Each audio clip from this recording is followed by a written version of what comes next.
Bir badavlat amaldor o'g'il ko'rib o'tmoq bo'lib onasin, eshigini sekin ochibdi, o'z tug'ilib o'sgan xonasin.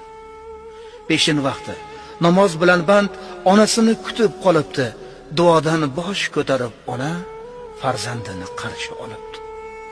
Debdi farzand iddao qilib, sizni kutib toliblar ketdim, o'zingizni buncha qiynaysiz, ishimdan ham qoliblar ketdim. Qaradingiz bo'ldi endi bas, ne qilasiz shuncha qiynalib, hech vaqoga erishmadingiz, o'tirasiz yana o'ylanib.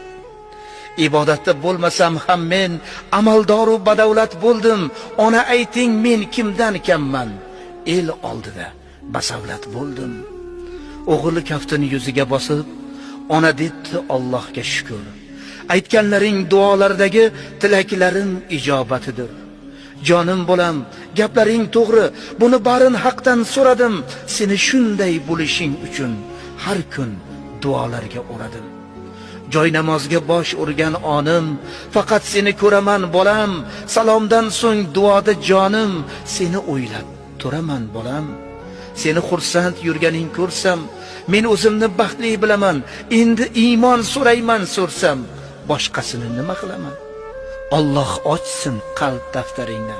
Hali yana so'rganlarim bor, sajdaga bosh qo'yganlaringni ko'rsam yana bo'lgum baxtiyor. O'g'il o'yga tolib bir nafas mulzam bo'ldi ona qoshida. Onasiga faxrla boqdi, sevinch balqdi ko'zini yoshida. Ona qalbi oftobdek kulib, bir joy namoz oldi tugundan.